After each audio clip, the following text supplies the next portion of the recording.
Perkuliahan kewirausahaan lanjutan kali ini kita akan sedikit membahas tentang memasuki era ekonomi berbasis kewirausahaan bersama Ersyanawati dan beberapa mahasiswa kelas kewirausahaan lanjutan. Ada Saudara Muhammad Taufikur Rahman, Saudara Ahmad Naufal Fahmi, Saudara Gugus Hermawan, Saudari Risa Aldina Turofiah, Saudari Ike Ratnalisti, dan Saudari Tiara Wildana Balkista. Jadi sekarang kewirausahaan tidak hanya sebagai ilmu pengetahuan saja ya, namun sudah menjadi motor dan lokomotif ekonomi suatu bangsa. Peter Drucker tahun 1985 menyampaikan bahwa kemajuan perekonomian suatu bangsa akan dimotori oleh kewirausahaan yang visioner dengan kreativitas dan inovasi. Peter Drucker sendiri adalah seorang begawan manajemen bisnis terkemuka. Terbukti bahwa UKM atau usaha kecil menengah adalah sosok guru perekonomian Indonesia yang terang terhadap krisis. Siapa penggerak kemajuan ekonomi suatu bangsa sekarang ini? Jawabannya adalah semangat wirausaha atau spirit of entrepreneurship. Mari kita uraikan lebih jauh lagi tentang kewirausahaan yang merupakan profesi tertua kedua setelah ilmu menjual. Ini adalah keenam mahasiswa dari kelompok 3 yang terjun ke lapangan melakukan pembuktian bahwa di era ekonomi ini memang kewirausahaan cukup efektif untuk pembangunan ekonomi. Banyak orang lebih menyukai dirinya disebut pintar, bukan kreatif.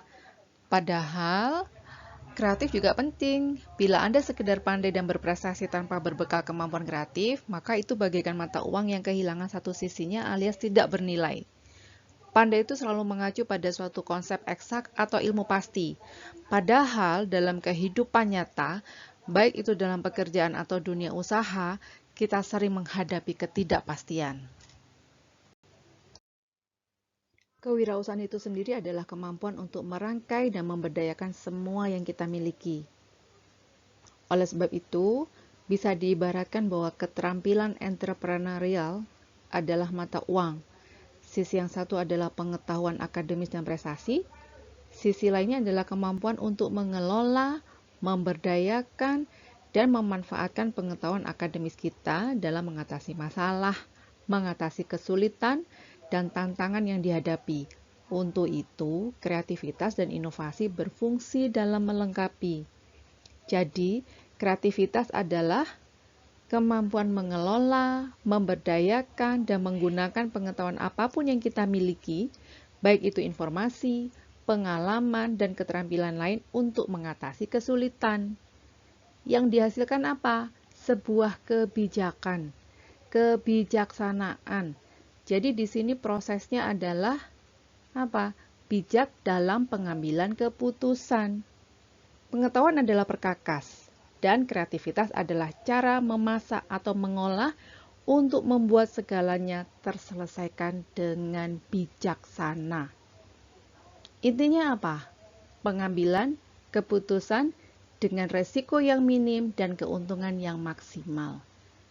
Dipertimbangkan juga dengan resiko-resiko lain atau nanti yang kita sebut dengan SLACK, ya, SLACK.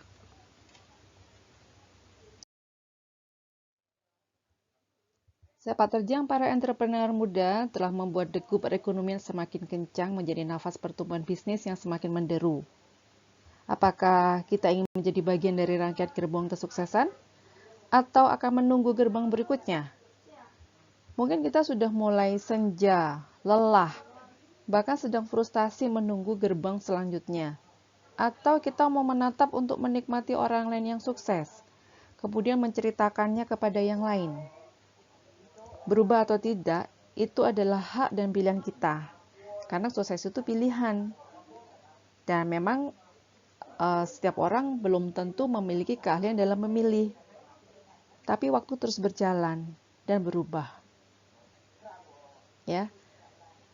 Coba kita saksikan dulu video dari hasil karya mahasiswa yang ada di lapangan tentang bagaimana seorang atau komunitas entrepreneur mengkombinasikan pengetahuan, pengalaman, dan mengelolanya sebagai sebuah sumber daya yang menghasilkan dan memberikan sebuah keahlian dalam berwirausaha sehingga mampu mendatangkan keuntungan dan kemanfaatan bagi banyak orang.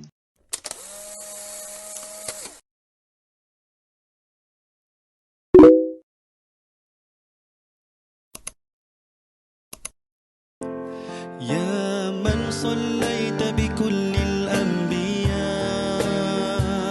يا من في قلبك رحمة للناس يا من ألفت قلوبا بالإسلام يا حبيبي يا شفيعي يا رسول بأمي وأبي فديتك سيدي صلاة وسلام عليك يا نبي حبيبي يا محمد أتيت بالسلام والهدى محمد حبيبي يا محمد يا رحمة للعالمين يا محمد Wahai jiwa yang terang, kembalilah kepada Tuhanmu dengan hati yang rindu dan diri tunduk. Maka masuklah ke dalam golongan hamba-hambaku dan masuklah ke dalam surga. يا حبيبي يا شفيعي يا رسول. The power of dream. Apakah itu? Mimpi akan mempunyai kekuatan atau power jika di dalamnya mengandung unsur pertama, ambition atau ambisi, kedua, under pressure, tekanan dan keterpaksaan itu suatu syarat mutlak untuk keluar dari kebiasaan lama. Tiga adalah persisten atau keuletan yang terus berfokus pada mimpi kita. Empat, determination atau keteguhan hati tanpa mengenal menyerah, yang biasa kita sebut dengan tangguh. 5. Rela mengorbankan sesuatu yang menyenangkan, apakah itu nyaman, enak, kesuksesan, masa-masa indah, dan lain sebagainya. Itu apa? Untuk meraih mimpi tersebut.